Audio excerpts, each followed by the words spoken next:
আসসালামু আলাইকুম, সবাই কেমন আছেন? আলহামদুলিল্লাহ, চলে আসলাম অনেক দূর একটা গ্রামে। এসে এদের এখানে ছাদে উঠলাম। ছাদে উঠে দেখি সুন্দর ছাদ বাগান। এই যে দেখতে পাচ্ছেন আপনারা, এই যে আমার ছেলেকে নিয়ে আমরা, এই যে দেখেন এই যে ছাদ বাগান, দেখেন কত সুন্দর সুন্দর গাছ। এটা হচ্ছে করলা গাছ, এই যে করলা ধরে আছে, এই যে আরও আছে, এই যে অনেক দূরে আছে।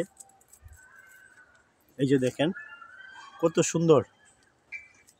এই আরেকটা, এটা সিম গাছ, এটা করলা গাছ, এটা করলা গাছ, এটা করলা গাছ, এটা করলা, এটা করলা।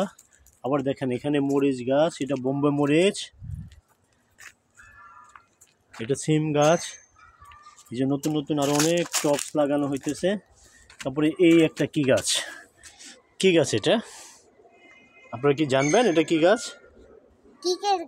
হ্যাঁ, এটা একটা মরিচ গাছ। এই যে সিম গাছে সিম ধরছে। আর আমরা বাপ ছেলে এখানে এসে ছাদে এসে একটু রোদ্রের ভিতরে, রৌদ্র অনেক রোদ, ভাল লাগে। শীতের রোদ্রে খুব ভাল লাগে। আপনারাও এরকম রোদ্রে যাবেন, ভাল লাগবে। সবাই কেমন আছেন? আমরা সকালে ভোর 5টা বাজে ঘুম থেকে উঠে তারপরে রওনা দিছি। এই মাত্র এসে পৌঁছাইলাম। গাড়ি নিয়ে আসছি, আমাদের পার্সোনাল গাড়ি আছে, গাড়ি নিয়ে আসছি।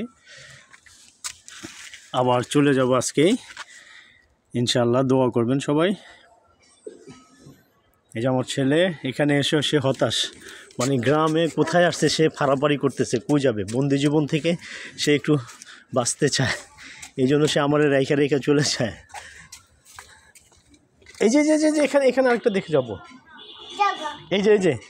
তারপরে আপনাদেরকে আরেকটা জিনিস না দেখালে নয়, দেখেন এখানকার প্রচলিত সুপারি, বুঝতে পারছেন? এই পাশে। তারপরে এই যে এগুলো কি বলতে পারবেন আপনারা? তারপরে একটা টপে এমনিই কিন্তু বন জঙ্গলের মতো অনেক নারকেল গাছ, সুপারি গাছ, বিভিন্ন গাছ।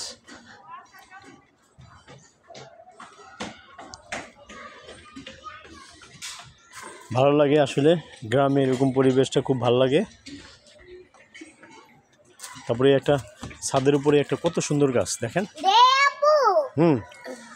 এই যে দেখেন কত সুন্দর সুন্দর গাছ। প্রকৃতিটা আসলে কত সুন্দর, আমার কাছে খুবই ভালো লাগে। আপনাদের কাছে কেমন লাগে ভিডিও দেখে বললেন। দেখেন যে এই যে দেখেন,